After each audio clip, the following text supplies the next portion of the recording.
Okay. तो ऐसे कुछ लोग होंगे जो आज पहले दिन आए हैं। पहले दिन कौन लोग आए हैं? आज ही आए हैं जो। अभिनव, तुम कल नहीं थे? Yes sir. हाँ, ध्रुव तुम भी नहीं थे कल? Yes, sir, I was there tomorrow. Yesterday, sorry. Okay, तो हम लोग स्टार्ट करते हैं कल। देखो क्या है, अभी शुरुआत है फिजिक्स की, तो इतना कुछ तो चलेगा, थोड़ा बहुत तो चल जाएगा कुछ दिन के लिए। जो 2 4 6 8 10 दिन में बच्चे आते हैं तो वो कवर कर लेंगे, क्योंकि उतना हैवी कोई स्टफ अभी नहीं चल रहा है, कुछ बहुत ज्यादा हैवी कुछ नहीं पढ़ाया जा रहा है। बट आपको ये समझना है कि अभी आप लोगों को क्या कहते हैं, यूनिट, ये जो यूनिट एंड मेजरमेंट है, और ये है टॉपिक बड़ा है लेकिन कवर करने लायक है। फिर उसके बाद जैसे ही हम लोग बेसिक मैथमेटिक्स पढ़ेंगे और वेक्टर्स जैसे ही आएंगे, तो आपके लिए एक भी दिन का क्लास छोड़ना बहुत बुरा हो जाएगा। फिर क्यों ऐसा, मैं क्यों कह रहा हूं मुझे बताने दो।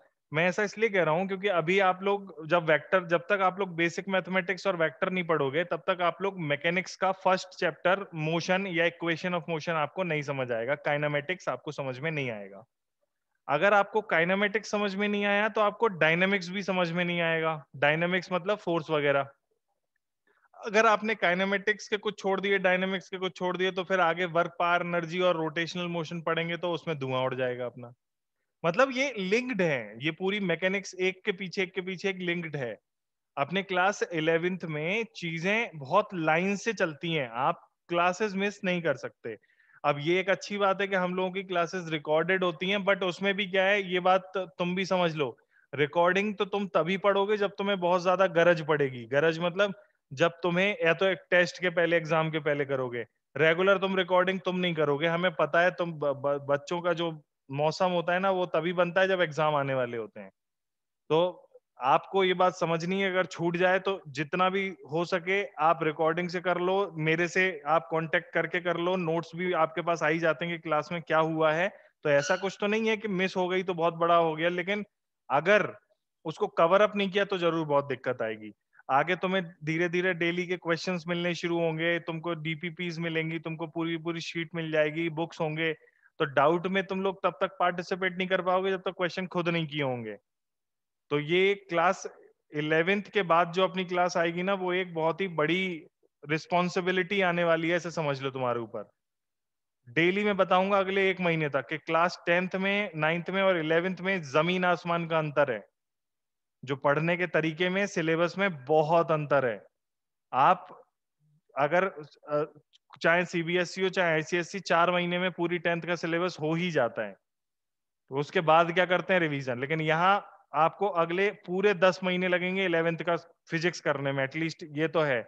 मैथ्स जल्दी हो जाएगी, केमिस्ट्री उससे थोड़ी देर लेगी, लेकिन सबसे देर जो लेती है वो फिजिक्स लेती है। तो तैयार रहना, लंबी एक मैराथन लड़ने के लिए हम लोग बैठे हैं, और हम लोग डेली थोड़ा थोड़ा थोड़ा करेंगे तो जीत जाएंगे। कल मैं आप लोगों को बता रहा था फिजिक्स में मेजरमेंट, और मेजरमेंट के लिए हमारे पास क्वांटिटीज होती हैं, एक जिनको हम मेजर कर सकते हैं और एक जिनको हम मेजर नहीं कर सकते। इस पर्सन को लेकर ही देख लो। इसके लिए अगर हम इसकी स्पीड मेजर करना चाहें तो we have meter for that. Mass पता करना चाहें तो we have instrument to measure mass. And height अगर हम पता करना चाहें तो we have instrument to measure height of anything. अब बात आती है कि smell, soft spoken, honesty, colour उसका क्या है, ये सब चीजें हैं वी कैन नॉट मेजर। तो जो चीजें मेजर नहीं कर सकती वो हमारी स्टडी का पार्ट आगे नहीं होंगे, उनको हम लोग कहते हैं abstract physical quantities, abstract quantities. और जो मेजर करने लायक है उनको हम कहते हैं फिजिकल क्वांटिटीज। तो फिजिकल क्वांटिटीज को हम आगे दो भागों में बांटते हैं। फिजिकल क्वांटिटीज को हम दो पार्ट में आगे बांटते हैं। एक होती है हमारी फंडामेंटल फिजिकल क्वांटिटीज और दूसरी होती है डिराइव्ड फिजिकल क्वांटिटीज। कोई बताएगा फंडामेंटल फिजिकल क्वांटिटीज क्या होती हैं?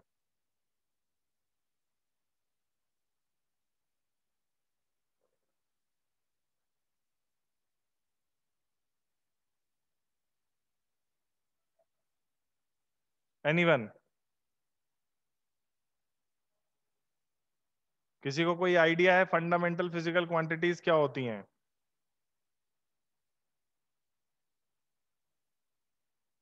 मेरी आवाज आ रही है आप सभी को? Shikhar? Yes can you hear me Shikhar? Yes sir. Fundamental physical quantities कुछ पता है तेरे को? Sir, I ये know पता a bit. है फंडामेंटल क्वांटिटीज होती हैं जिसमें मास होता है और टेम्परेचर और प्रेशर। प्रेशर नहीं होता। Electric current, time, हाँ, mass, इलेक्ट्रिक करंट, टाइम, मास। हाँ, वेरी नाइस। और और क्या?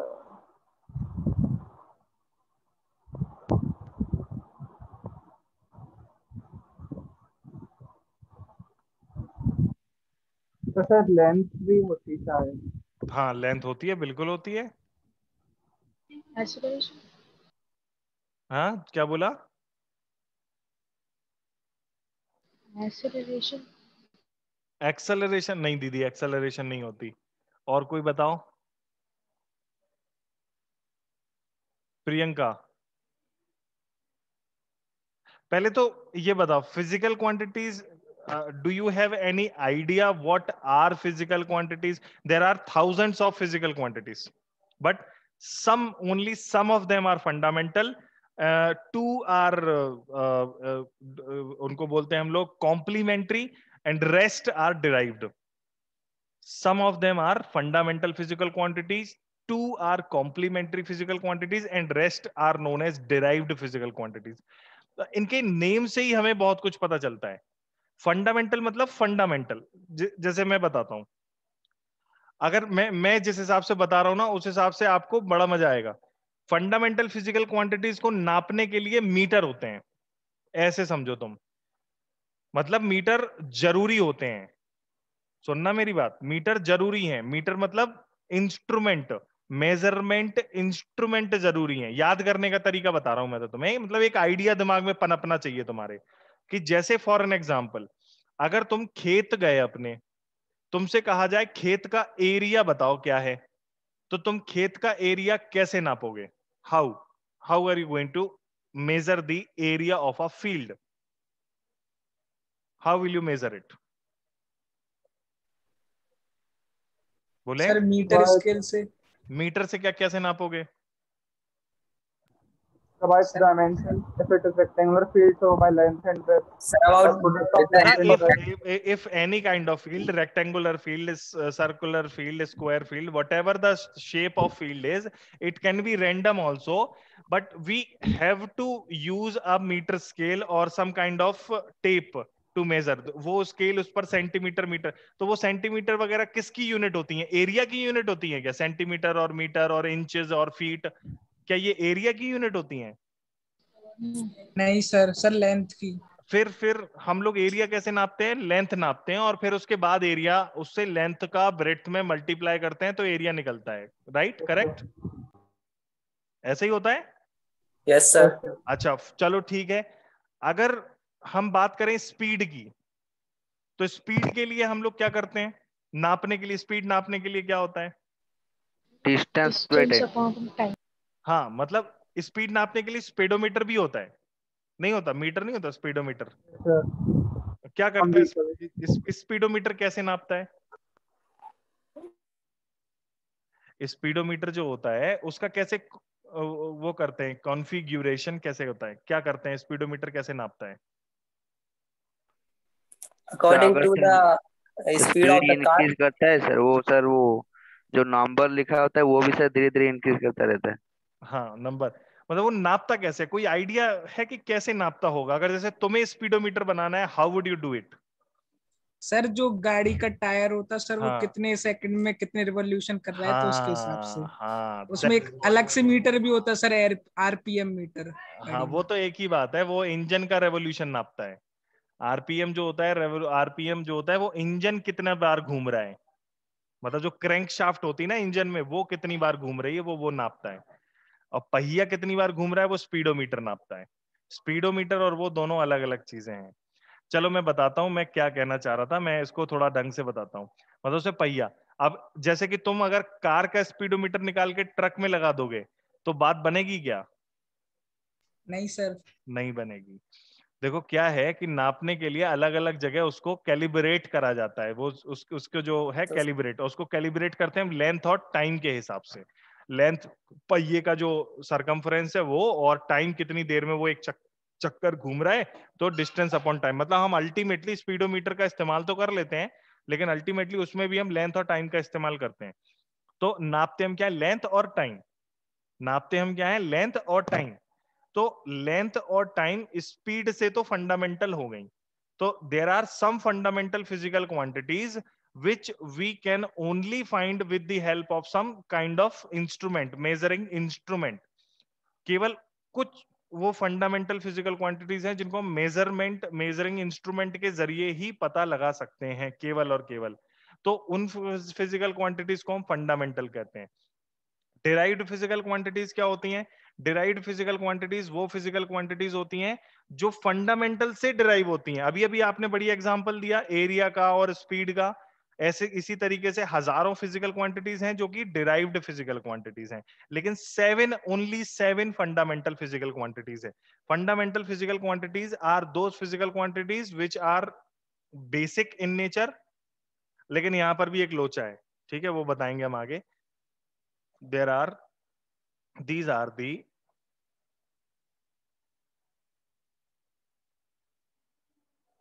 basic physical quantities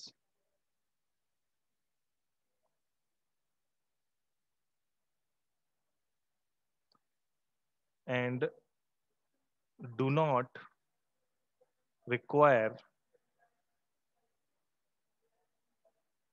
other physical quantities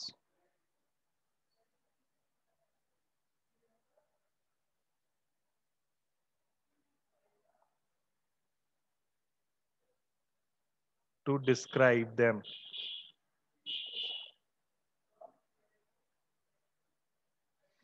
ये these are the basic physical quantities and do not require other physical quantities to describe them. इनकी और कोई physical quantities describe करने की जरूरत नहीं होती है। मतलब इनके लिए और कोई जरूरत नहीं है। जैसे स्पीड के लिए डिस्टेंस और टाइम चाहिए, इनके लिए नहीं चाहिए। डिस्टेंस मतलब जो लेंथ होती है, इसीलिए हम फंडामेंटल फिजिकल क्वांटिटीज को बोलते हैं, उसमें फंडामेंटल में लेते हैं। There are 7 fundamental physical quantities.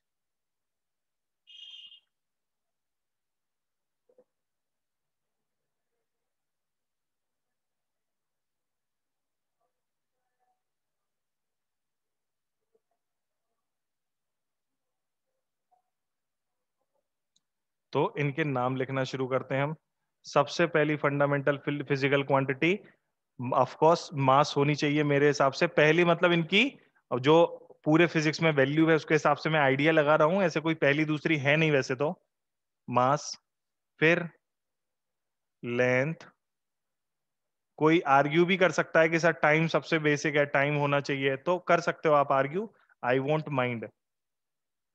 Time, mass हो गया, लेंथ हो गया, टाइम हो गया, और कोई फिजिकल क्वांटिटी फंडामेंटल है? Electric current. Electric current. अब इलेक्ट्रिक करंट में एक घपला है। इलेक्ट्रिक करंट का फॉर्मूला होता है क्या कुछ? सर करंट का तो मतलब फॉर्मूला तो नहीं होता है इसको। नहीं होता? नहीं मतलब वैसे तो होता है, क्या होता है? Q by T, I is equal to Q by T. हाँ, coulomb per second. Coulomb per second charge upon time होता है ना फॉर्मूला। वैसे अच्छा, मास का, लेंथ का और टाइम का कोई फॉर्मूला होता है क्या? नो। नहीं होता, नहीं होता, नहीं होता। वो जैसे फोर्स सर बराबर मास। टाइम का तो सर, टाइम का कोई फॉर्मूला होता है क्या? ये सर टाइम पे नहीं डिस्टेंस में स्पीड करने से भी टाइम मिल जाएगा। नहीं नहीं नहीं नहीं नहीं नहीं। अगर तुम डिस्टेंस बढ़ाओगे तो स्पीड कम हो जाएगी, तो वो स्पीड, डिस्टेंस बढ़ाओगे स्पीड बढ़ जाएगी, लेकिन टाइम वही आएगा। नहीं समझ में आ रहा मैं क्या कह रहा हूँ? टाइम मतलब यस जैसे सर। जैसे अगर तुम कहो फोर्स बराबर मास इनटू एक्सेलरेशन, यानी कि मास बराबर फोर्स अपॉन एक्सेलरेशन, तो ये कोई बात थोड़ी हुई। क्योंकि फोर्स अगर तुम ज्यादा लगाओगे तो एक्सेलरेशन ज्यादा हो जाएगा, मास भी ज्यादा हो जाएगा क्या? नो। मास तो एफ बराबर एम ए में मास तो कांस्टेंट है ना। Yes sir. हाँ, मास के पीछे भी बड़ा लफड़ा है, मास कांस्टेंट नहीं होता है, पता है तुम्हें? ये बात पता है क्या सर किसी को? मास कांस्टेंट नहीं होता सर, की वेट कांस्टेंट नहीं होता? हम्म। मास कांस्टेंट नहीं होता। यस सर, जब हम लोग किसी ऑब्जेक्ट पर स्पीड ऑफ लाइट के आसपास भी मतलब लेके जाते हैं तो उसका मास जो है वो इंक्रीज हो जाता है। हाँ, मतलब बहुत तेज स्पीड से अगर कोई ऑब्जेक्ट चलता है तो उसका मास बढ़ जाता है, चेंज होने लगता है, और टाइम डायलेशन होता है। ये बात तुम्हें किसने बताई थी रे?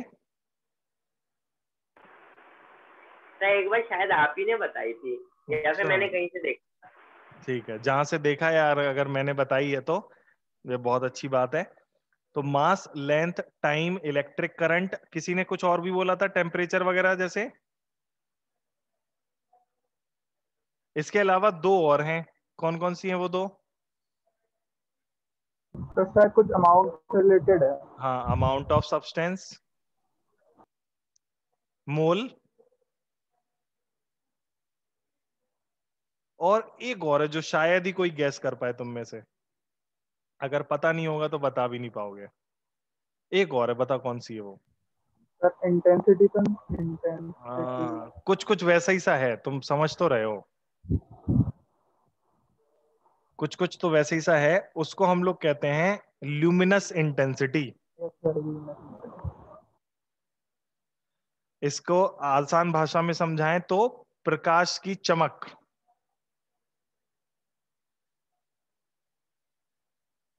ल्यूमिनस इंटेंसिटी, चमक, कितनी चमक है, चमक की भी हम नापते हैं, चमक की भी यूनिट होती है। अब इनकी हम एसआई यूनिट लिखते हैं। मास की एसआई यूनिट क्या है? किलोग्राम। किलोग्राम। लेंथ की क्या है? मीटर। टाइम की क्या है? सेकंड। इलेक्ट्रिक करंट की क्या है? मीटर। एम्पियर। टेम्परेचर की क्या है? केल्विन। सेल्सियस। केल्विन। तक सेल्सियस नहीं है, केल्विन। केल्विन। केल्विन। अच्छा, जो डॉक्टर लोग बुखार नापते हैं, तुम लोग कहते हो बुखार 102 डिग्री बुखार था, वो काय में नापते हो? वो फ़ारेनहाइट। सेल्सियस। स्टेथोस्कोप। नहीं, सेल्सियस से कम होता है तब वो हम लोग फ़ारेनहाइट में नापते हैं। फ़ारेनहाइट में नापते हैं, वो सेल्सियस में नहीं नापते। सेल्सियस में हम ये वाला टेम्परेचर नापते हैं, घर का टेम्परेचर, और जो अपने शरीर का टेम्परेचर फ़ारेनहाइट। ये आम भाषा में उपयुक्त होने वाले हैं, मतलब जनरली जो यूज होते हैं। अमाउंट ऑफ सब्सटेंस का यूनिट? मोल। मोल। मोल पर क्यूबिक मीटर। नहीं, मोल, मोल को एमओएल ही लिखते हैं क्या? Yes yes sir. सर। पक्का ना? MOL। Yes yes sir. Sir. अच्छा, ल्यूमिनस इंटेंसिटी की यूनिट? सर कोलम। नहीं, कैंडला। कैंडिला। कैंडल से बनता है कैंडिला, मतलब कैंडल जो है वो चमक के लिए, प्रकाश की चमक का यूनिट माना जाता है। अब कोई आर्ग्यू कर सकता है कि सर कैंडल से कैसे नापते हैं, तो वो तो मुझे भी नहीं पता एग्जैक्टली कैसे नापते हैं, पर कैंडिला आया इसलिए क्योंकि बल्ब से पहले कैंडल ही होती थी जो प्रकाश लेके आती थी, बल्ब जब नहीं था। ठीक है भाई साहब, अब एक काम करते हैं हम लोग, यहाँ पर इनके जो सिंबल हैं, यूनिट के सिंबल हैं, जो जो हमने यूनिट लिखी है ऐसा यूनिट, उनके सिंबल हैं वो भी लिख लेते हैं। तो इसका जो सिंबल है किलोग्राम का, हम लोग लेते हैं केजी। मीटर का लिखते हैं स्मॉल एम। सेकंड का लिखते हैं हम लोग SEC। एम्पियर का लिखते हैं कैपिटल में AMP। केल्विन को कैपिटल में K। मोल को स्मॉल में ही MOL, और कैंडेला को CD। ठीक है। अब एक चीज और होती है जिसको हम कहते हैं डायमेंशन। एक चीज और होती है जिसको हम कहते हैं डायमेंशन। कोई बताएगा क्या होती है डायमेंशन?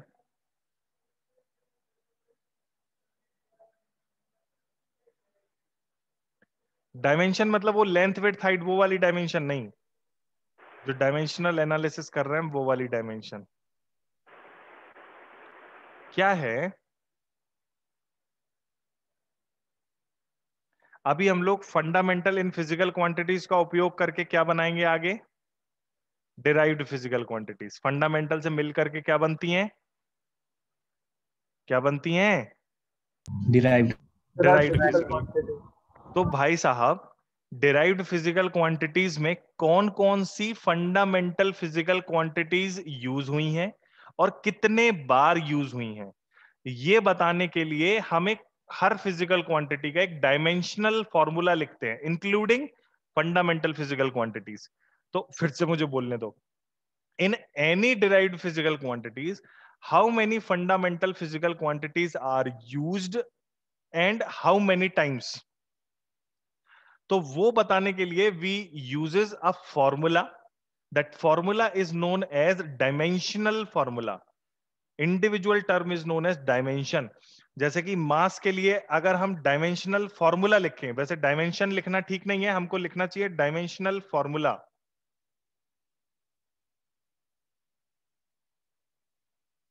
तो इसके लिए dimensional formula is just like a symbol. जैसे कि मास का डायमेंशनल फॉर्मूला है m, लेंथ का डायमेंशनल फॉर्मूला है l, and yes we uses big bracket every time. जो बड़ा वाला ब्रैकेट होता है, इसको कुछ और भी कहते हैं, क्या नाम है इसका? Sir square bracket. Square bracket every time use करते हैं। अगर आप स्क्वायर ब्रैकेट यूज नहीं करेंगे तो इसको अपन सही नहीं मानेंगे। स्क्वायर ब्रैकेट ये बताता है कि बस यही यूज हुई है, इसके अलावा और कोई नहीं। सर स्क्वायर ब्रैकेट के अलावा क्या कहती है? वो तो मैंने कहा था बिग ब्रैकेट। मैं हिंदी मीडियम से पढ़ा हूं ना बेटा। इलेक्ट्रिक करंट के लिए हम AMP भी लिखते हैं या खाली A भी लिख देते हैं।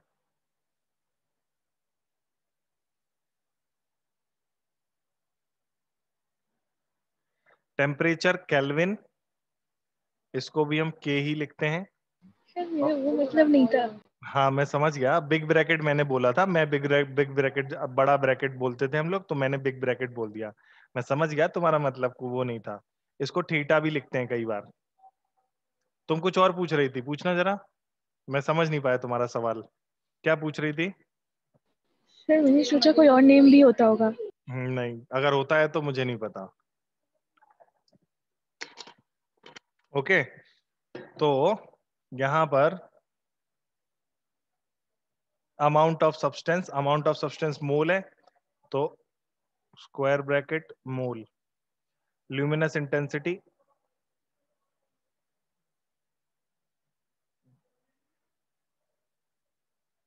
CD। ये हमारे लिए बड़े काम की चीजें आने वाली हैं।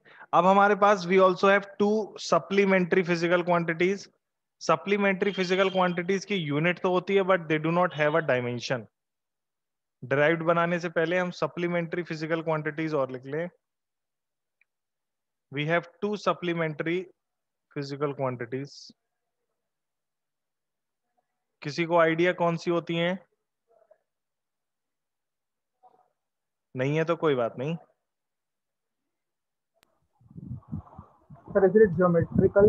हाँ, yes yes yes. What are these? Sir, of circle.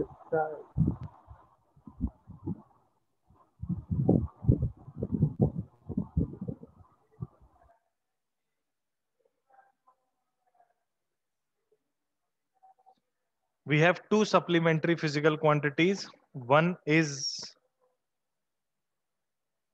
plane angle,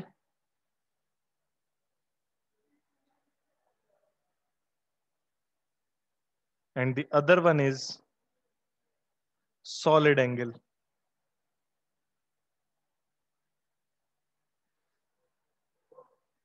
तो आप लोगों ने क्या कभी किसी वाटरमेलन वाले को वाटरमेलन बेचते हुए देखा है?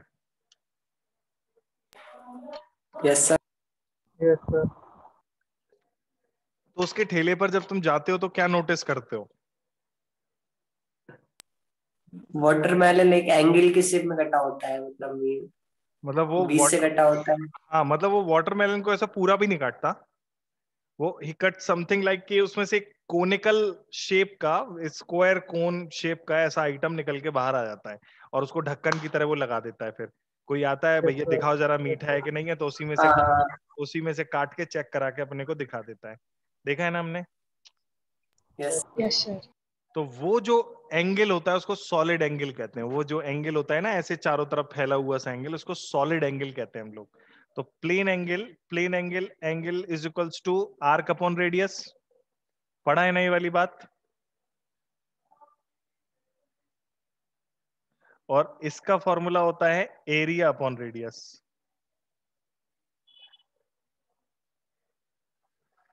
इसका जो एसआई यूनिट है वो होता है हमारा प्लेन एंगल का एसआई यूनिट। क्या होता है, कोई बताएगा? एंगल का एसआई यूनिट क्या होता है? SI unit of degree. Angle is degree. नहीं डिग्री। होता है यार, डिग्री नहीं थीटा। होता। चल थीटा। रेडियन सुना है क्या पहले कभी? No sir. तो फिर स्टेरेडियन तो बिल्कुल नहीं सुना होगा। रेडियन। और ये दोनों ही फिजिकल क्वांटिटीज जो हैं डायमेंशनलेस हैं। दीज आर दी डायमेंशनलेस, इनकी कोई डायमेंशन नहीं होती। लेकिन क्या इनकी यूनिट होती है?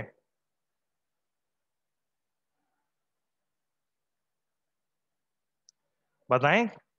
आपको ऐसे क्वेश्चन पूछा जाता है, बहुत बार आया है, ये एक बार की बात नहीं है, बहुत बार पूछा गया है। व्हाट चूज करने को बोलते हैं चार में से। Choose any of the physical quantity which has dimension, which has unit but not a dimension. जिसकी यूनिट तो है लेकिन डायमेंशन नहीं है।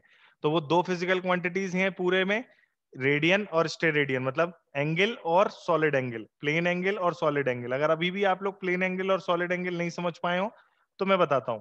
प्लेन एंगल तो बड़ा प्लेन है, 2D में बनाते हैं अपन लोग plane angle, theta plane angle. Solid angle के लिए व्यवस्था बनाई जाती है, अब देखना।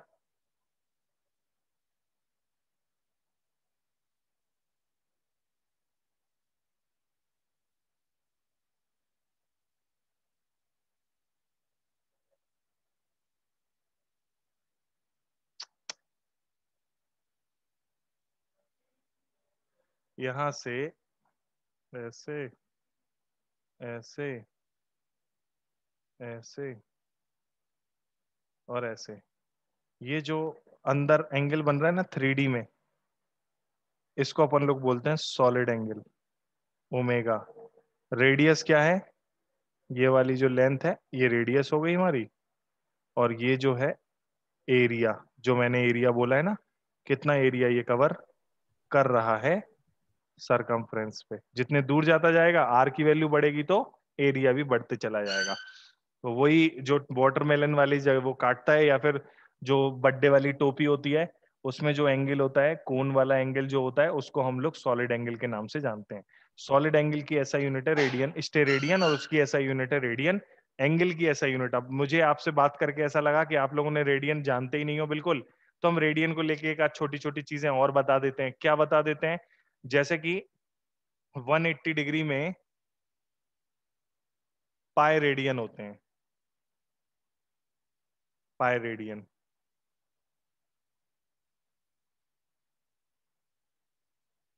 180 डिग्री में पाई रेडियन होता है, ध्यान रखेंगे इसको।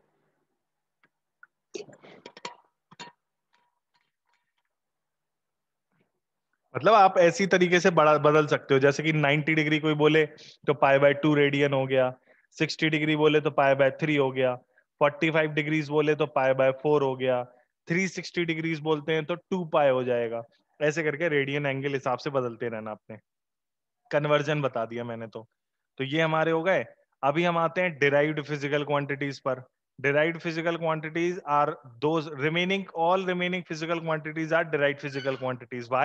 Because they will always need fundamental physical quantities in order to describe them. Derived physical quantities are those physical quantities which for which we need fundamental physical quantities in order to describe them. मुझे भी Derived physical quantities.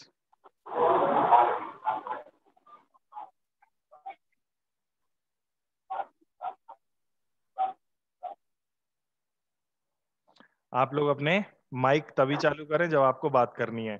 और मैं एक बात बता रहा हूं आप लोगों को, देवांश बेटा आप बंद करें माइक अपना। मैं अभी तो दूसरी क्लास है तो मैं बहुत ज्यादा प्रेशर चीजों पे नहीं कर रहा हूं, पर क्लास में जब आप बैठेंगे तो उसके कुछ बेसिक एटिकेट्स हैं। वो सबसे पहली बात तो ये है कि अपने घर में जो भी टेबल और चेयर है उसका ही इस्तेमाल करना है क्लास करने के लिए, ठीक है। अभी मैं आप लोगों को बता रहा हूँ बड़े आराम से, आप लोगों को इससे कुछ खास दिक्कत नहीं है, लेकिन आफ्टर अ वाइल कुछ दिनों बाद ये चीजें एकदम मैंडेटरी हो जाएंगी कि आप जहां पर भी बैठे हो टेबल और चेयर कंपलसरी होना चाहिए। बड़ी स्क्रीन कंपलसरी है, कुछ चीजें जो बिल्कुल ही मैंडेटरी हैं। एक बड़ी स्क्रीन के लिए आप या तो कंप्यूटर पे क्लास करें या फिर टैबलेट पे क्लास करें या फिर लैपटॉप पे, कंप्यूटर पे और टेलीविजन पे, किसी पे भी अपनी क्लास को सेट करके रखें। क्लास को बहुत ज्यादा वैल्यू देनी है आपके घर में, सब चीजों से ज्यादा वैल्यू क्लास को होनी चाहिए। मतलब हेल्थ बाकी सब चीजें उसके ऊपर हैं, लेकिन इन सबको बहुत ज्यादा वैल्यू देनी चाहिए। उसके अलावा आप लोगों को वीडियो भी ऑन करके रखना है अपना, जिससे कि मैं भी आप लोगों को देख पाऊं कि आप लोग की पढ़ाई कर रहे हो कि नहीं, क्वेश्चन कर रहे हो कि नहीं। बिस्तर पे चद्दर ओढ़ करके अंदर मोबाइल तो नहीं देख रहे हो, ऐसे तो नहीं कर रहे हो क्लास कि अपने बढ़िया बिस्तर पे गए, वह अपने टॉयलेट होने जा रहे हैं, फोन लेके चले गए, सर को संग में ले गए, टॉयलेट जा रहे हैं। तो ये अपन को नहीं चाहिए। टॉयलेट की सीट पर जब तुम बैठे हो तो फिर क्लास को बंद कर दो, ठीक है। अगर ऐसी कोई बात है तो कोई दिक्कत नहीं, लेकिन क्लास करोगे तो कुर्सी और टेबल पर बैठ कर ही, कुर्सी पे बैठ जाना, टेबल पे कॉपी किताब रख लेना अपनी, और जो जो मैं लिखता जाऊं यहाँ पर तुम्हारे भी साथ में नोट्स बनते जाएं। पीडीएफ तो आएगी तुम्हारे पास, लेकिन साथ में भी लिखना है तुम्हें, जितना लिख पाओ उतना। बाकी जो छूट जाए वो पीडीएफ से लिख लेना, लेकिन साथ में भी लिखना है। नोट्स पहले दिन से ही बनाने हैं, और जितना तुम टाइम डिसीजन लेने में लोगे कि मुझे पढ़ना है कि नहीं पढ़ना है, उतना तुम्हारे लिए चीजें आगे फिसलती चली जाएंगी। क्लास 11th जिस जो ढंग से पढ़ता है वो डेफिनेटली किसी ना किसी बड़े कॉम्पिटिटिव एग्जाम में निकाल लेता है, और बोर्ड तो उसके लिए बहुत आसान रहता है। चलो, तो डिराइव्ड फिजिकल क्वांटिटीज वो फिजिकल क्वांटिटीज होती हैं जिनके लिए हमें केवल और केवल, मतलब उनके लिए हमें फंडामेंटल की जरूरत पड़ती है। दीज फिजिकल क्वांटिटीज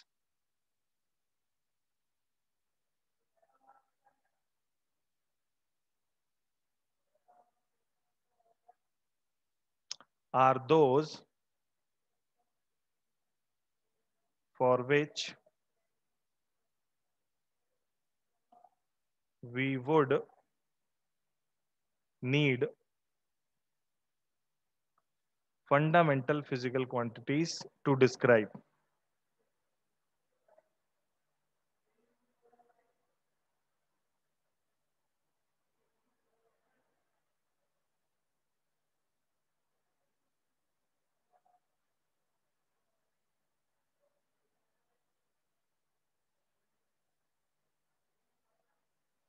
अच्छा, कैसे फंडामेंटल फिजिकल क्वांटिटी डिस्क्राइब करने के लिए हैं? एग्जाम्पल। अच्छा, आईई का फुल फॉर्म पता है क्या किसी को? That is So that that is is ये फुल फॉर्म थोड़ी है, ये तो मीनिंग है उसका। सो इंटर क्या क्या?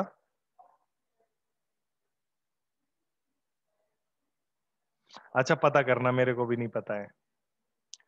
तो these physical quantities are those physical quantity which for which we would need fundamental physical quantities to describe. कैसे? एग्जाम्पल, जैसे कि एरिया।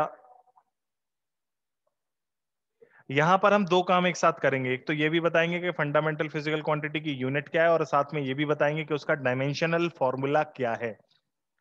एरिया, एरिया का फॉर्मूला क्या होता है, किसी को पता है क्या? एरिया का फॉर्मूला क्या है, कौन जानता है? कौन से शेप का? कौन से शेप का? किसी भी शेप का बता दो। बात तो तुमने सही कही, एकदम पते वाली बात बोली, लेकिन किसी भी शेप का चलेगा। यहाँ भी तो मैं यूनिट से मतलब है ना, केवल कोई भी शेप का बता दो। सबसे पहले कौन पायर सा? Square side square. पायर। सबसे सबसे पहले कौन सा सीखा था तुमने? Length into L breadth. into square का। चलो, तो लेंथ इनटू विड्थ वाला कर लेते हैं हम लोग। स्क्वायर का नहीं सीखा होगा तुमने। तुमने सबसे पहले सीखा होगा रेक्टेंगल का।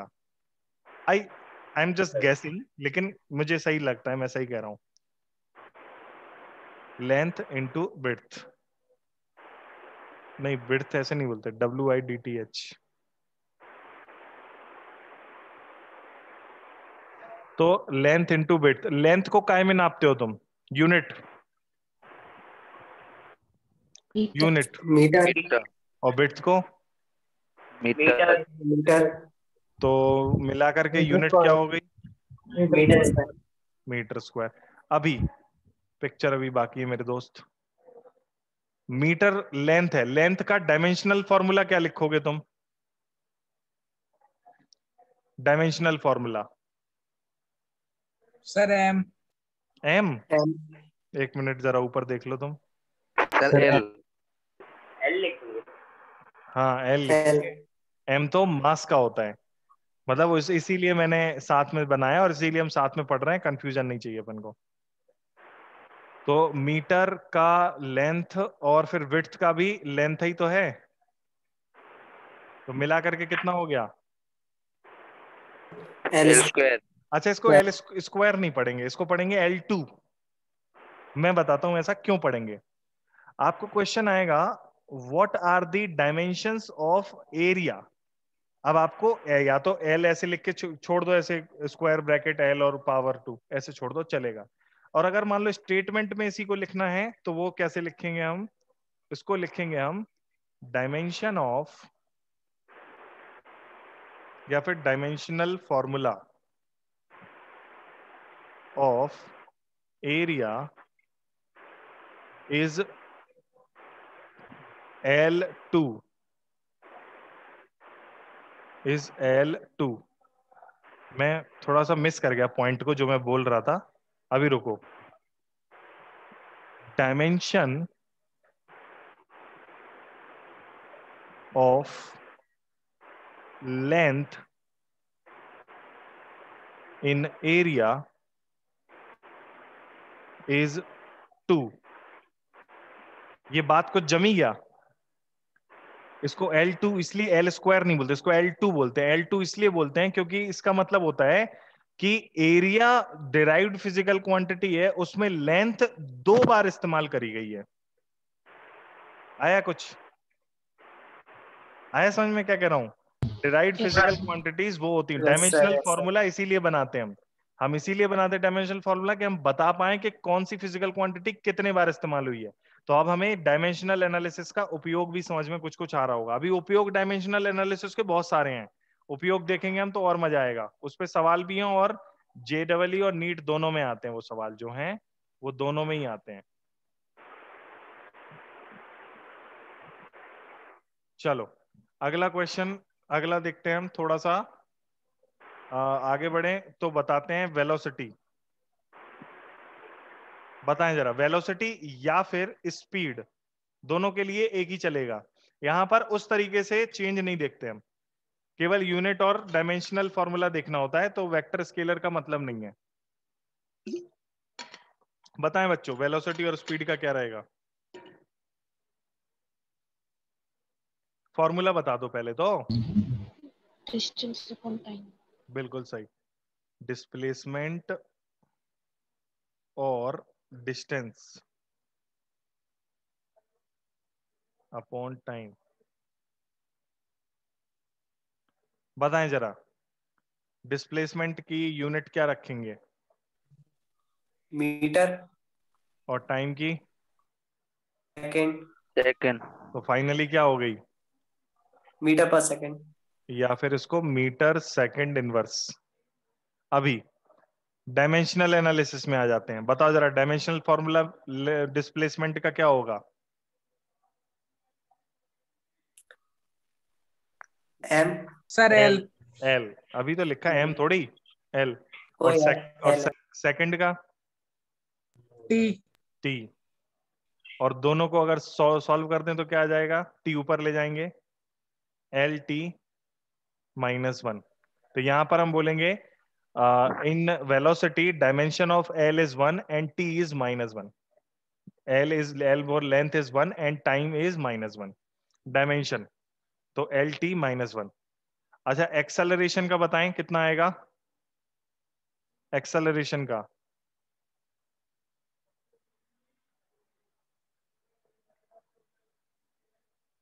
एक्सेलरेशन LT -2 फॉर्मूला क्या लगाया आपने?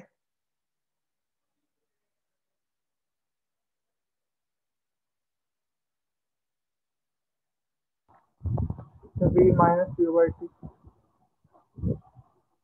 वह change in velocity upon time वाला नहीं लगाओगे?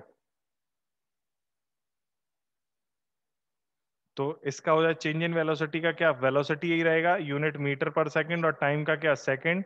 तो मीटर पर सेकंड स्क्वायर, यानी कि मीटर सेकंड -2, और इसी से डायमेंशनल फॉर्मूला बन गया। मैं डायरेक्ट ही लिख रहा हूं, LT-2।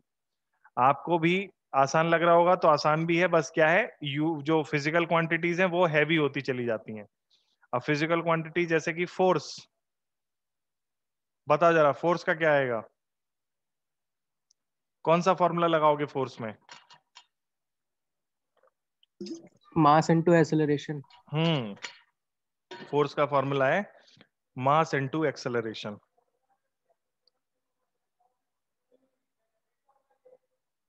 मास का अब हम केवल डायमेंशन निकालेंगे, यूनिट नहीं निकालेंगे, ठीक है? इसमें और निकाल देते हैं।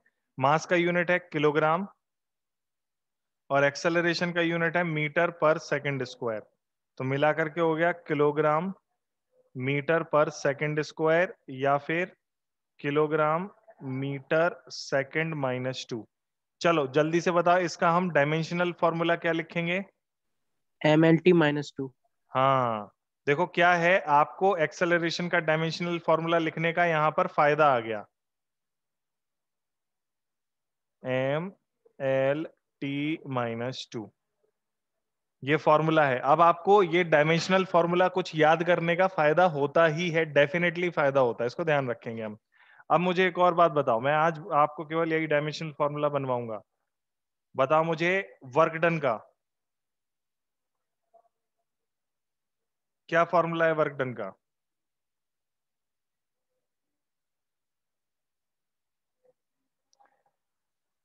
वर्क डन का क्या फॉर्मूला है भाई लोग?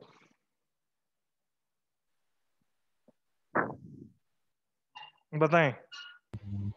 Force upon time. Force upon time, चट। Force upon time. Sir, magnitude into displacement. फिर से बोलो। Magnitude into displacement. Magnitude of what? The displacement. मतलब magnitude of displacement into displacement, कैसी बातें हो रही हैं? पावर इनटू टाइम भी हो सकते हैं। हाँ, तो पावर का डायमेंशनल फॉर्मूला आता है क्या आपको? क्या आपको पावर का नो सर। डायमेंशनल? तो फिर how can we use that formula? That is also a valid formula, and we will use it when we know the dimensional formula of power. But now right now we do not know the dimensional formula of power. If sir force into distance. Force into displacement, distance नहीं होता है, force into displacement होता है। तो work done का formula होता है बच्चों, सबसे basic formula force into displacement, and we already have found out the dimensional formula for force and displacement is the fundamental physical quantity. Fundamental, तो डिस्प्लेसमेंट। तो बताइए इसका डायमेंशनल फॉर्मूला क्या हो जाएगा? ML² T-2 हाँ, स्क्वायर नहीं बोलेंगे लेकिन हम लोग 2 ML2T-2, बिल्कुल सही, शाबाश। अच्छा, टॉर्क, टॉर्क का डायमेंशनल फॉर्मूला क्या आएगा? टॉर्क,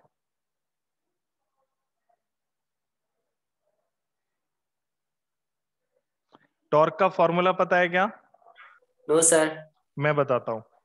टॉर्क का फॉर्मूला है force into perpendicular length from the axis of rotation. ये आईसीएससी वालों को पता होगा। है क्या आईसीएससी वाले कोई? कशिश है, तो कशिश को पता होगा फोर्स इनटू परपेंडिकुलर डिस्टेंस। और कोई नहीं है आईसीएससी? स्नेहा, आप कल आए नहीं यस थे? सर। आप आज पहले दिन आए हो स्नेहा बेटा?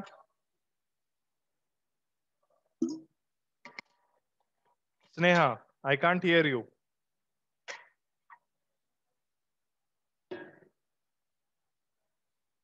I am still not hearing you. You have unmuted yourself, but still I'm not hearing you. आपका जो हेडफोन माइक्रोफोन जो भी है वो गड़बड़ है।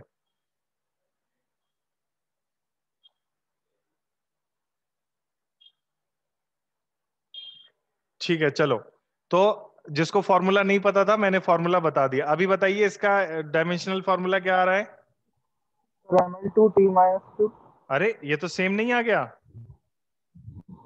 तो मुझे ये बात बताएं, क्या वर्क डन और टॉर्क एक जैसी फिजिकल क्वांटिटी है क्या? टॉर्क मतलब, मैं आपको टॉर्क अगर नहीं पता है तो मैं ये बता दूं, जो दरवाजा खोलते हो आप लोग या किसी चीज को घुमाने की कोशिश करते हो तो फोर्स लगाते हो। फोर्स का rotational effect is known as torque. Rotational effect of force is known as torque. तो टॉर्क अलग चीज है। वर्क डन क्या होता है? जब भी फोर्स लगाते हो तो जितना डिस्प्लेसमेंट होता है, तो product of force and displacement is called work done. Force के साथ वर्क डन, एनर्जी स्पेंट भी वहां पर इन्वॉल्व होता है। मुझे ये बताएं, क्या टॉर्क और वर्क डन आपको एक जैसी फिजिकल क्वांटिटीज लग रही हैं क्या? Yes sir. एक जैसी हैं? It can be. नहीं, वो टोटली डिफरेंट है। टोटली डिफरेंट, बिल्कुल उनका आपस में कोई लेना देना दूर दूर तक नहीं है। मतलब लेना देना तो फिर बन जाता है अगर फॉर्मूले के देखें तो। वर्क डन का एक और फॉर्मूला होता है, टॉर्क इनटू एंगुलर डिस्प्लेसमेंट। अभी एंगुलर डिस्प्लेसमेंट आपको नहीं पता है तो उसको अपन ब्रिंग नहीं लेके नहीं आते, लेकिन वर्क डन के फॉर्मूले में टॉर्क आता है। यानी कि वर्क डन अलग फिजिकल क्वांटिटी है, टॉर्क अलग फिजिकल क्वांटिटी है। अच्छा, जैसे मैं अगर इसकी जगह कुछ और बोलता, कुछ और, जैसे कि एनर्जी, काइनेटिक एनर्जी और पोटेंशियल एनर्जी, वो अलग अलग तो हैं लेकिन वो दोनों ही एनर्जी है ना? नहीं समझ में आ रहा? Yes sir. काइनेटिक एनर्जी और समझ पोटेंशियल में एनर्जी मतलब ऐसे समझ लो जुड़वा भाई बहन है, ठीक है? लेकिन वर्क डन और टॉर्क पड़ोसी हैं, भाई बहन नहीं है, अलग अलग हैं। मतलब हो सकता है एक दूसरे को काम पड़ जाए एक दूसरे से, लेकिन वो अलग हैं, उनको दूर दूर रखो। तो वर्क डन और टॉर्क अलग अलग हैं, उसके बावजूद भी इनके डायमेंशनल फॉर्मूला सेम है। तो ऐसा होगा आपके साथ, 10-10, 15-15 फिजिकल क्वांटिटीज के डायमेंशनल फॉर्मूला सेम हो सकते हैं। अच्छा, फॉर एन एग्जांपल चलो काइनेटिक एनर्जी का निकाल के बताओ जरा बाबा लोग।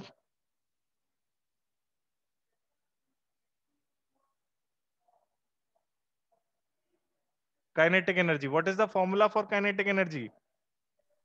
Half into M B half M B square. Half M V square, everybody knows this. Half M V square, half into M into V square. अच्छा, हाफ का कोई डायमेंशनल फॉर्मूला होगा क्या बच्चा लोग?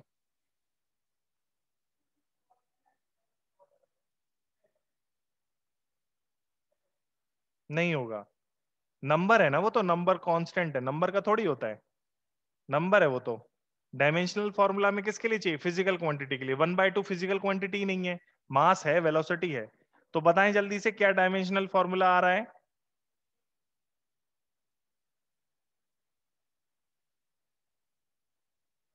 वेलोसिटी का डायमेंशनल फॉर्मूला अभी निकाले थे हम, क्या था? बोले बोले जल्दी बोले। L T inverse. L T inverse, L T minus one. तो एल टी माइनस वन पर स्क्वायर, टी एल, -1। हाँ अभी क्या हो गया, इकट्ठा कर लो क्या हो गया। तो आपने इसमें एम क्यों लिखा है? ये तो मास, मीटर है ना, मीटर तो एल होगा। उल्लू है क्या? मास है वो, अच्छा हाँ। मास मास। साउथ की एक पिक्चर थी मास, कौन आया मास, वो मस्त पिक्चर थी भाई साहब। साउथ की वो पहली मूवी देखी थी मैंने, लेकिन उस मूवी ने तो दिल लूट लिया मेरा। तुम लोग ने देखी क्या? सर इसका, हाँ क्या कह रहा सर हूँ? देखिए सर, देखिए सर, लेकिन इसका तो सर L2T-2 बनेगा। हाँ इसका भी वही बन गया। है मजेदार कि नहीं है? Yes sir. अच्छा, तुम और किसी भी तरह की एनर्जी ले लो, किसी भी तरह की, हर किसी भी तरह की एनर्जी का ml2T-2 होगा। चलो वो तो जस्टिफाइबल है, लेकिन एनर्जी का और वर्क डन का है, चलो वो भी समझ में आता है। लेकिन वर्क डन और टॉर्क तो बहुत दूर दूर फिजिकल क्वांटिटीज हैं, तो उनका कम समझ में आता है। मतलब वो अलग अलग हैं। आपको ऐसे लग सकता है कि इनका आपस में डायरेक्ट रिलेशन है, पर डायरेक्ट रिलेशन ऐसा कुछ भी नहीं है। वर्क डन और एनर्जी का तो है। जब मैं आपको वर्क पावर एनर्जी पढ़ाऊंगा ना तो आपको बहुत मजा आएगा। अच्छा चैप्टर है, बहुत अच्छा चैप्टर है। मतलब हम लोग फिजिक्स में अगर कहीं कुछ चीजें जानने की कोशिश कर रहे हैं तो जो मैंने बताया था, हम लोग एनर्जी जानने की कोशिश कर रहे हैं। सब कुछ एनर्जी ही के पीछे ही पड़े हैं, हम हाथ धो के पड़े हैं। हम प्रैक्टिकल लाइफ में भी पड़े हैं और स्पिरिचुअल लाइफ में भी हम उसके पीछे पड़े हैं, एनर्जी के पीछे। हम जानना चाहते हैं एनर्जी कैसे ट्रांसफर होती है, हमें हम बने कैसे, का मतलब है एनर्जी हम में कहां से आ रही है। हमें ये पता है अगर कुछ भी होना है उसके लिए एनर्जी चाहिए, तो वो एनर्जी आई कहां से, प्रकट कहां से हुई। समझ गए? तो किसी भी तरह की एनर्जी का आप निकालोगे। अच्छा, फॉर एन एग्जांपल चलो पोटेंशियल एनर्जी का ही निकाल के बताओ।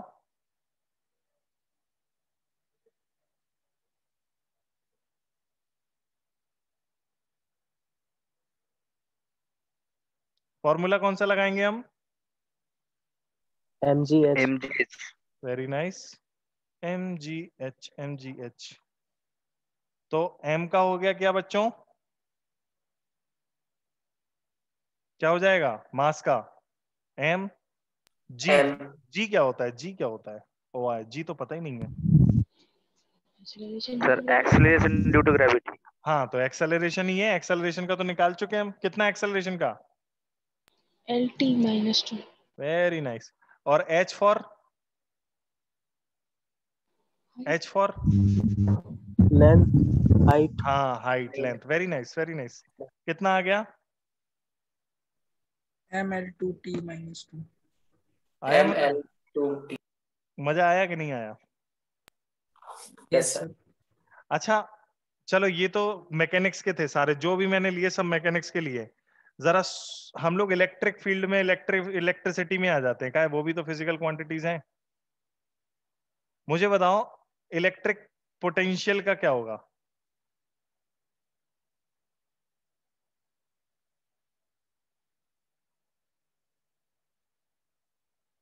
इलेक्ट्रिक पोटेंशियल कोई मुझे तरीका बता दे, मैं बहुत खुश हो जाऊंगा, एकदम मजा आ जाएगा मुझे। इलेक्ट्रिक पोटेंशियल का क्या होगा?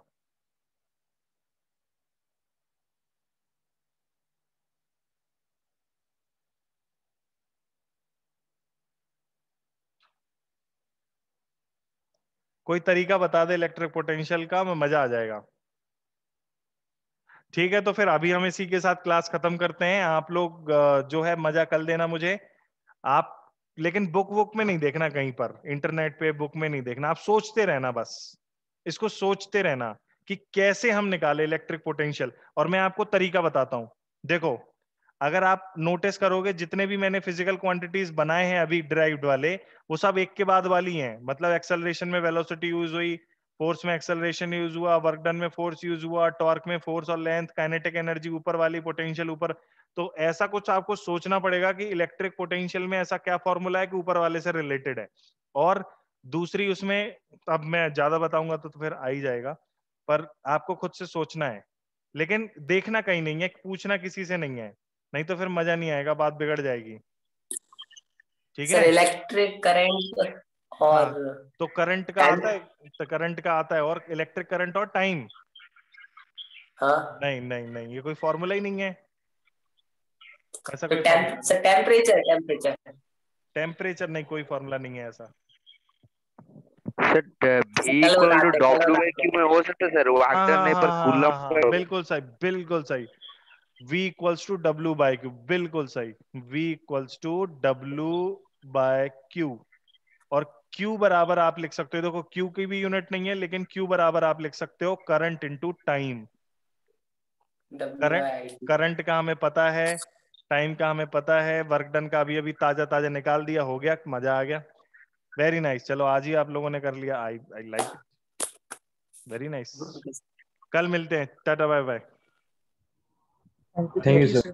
Thank you sir. वेलकम बच्चों, थैंक यू सर। वेलकम बेटा, बाय।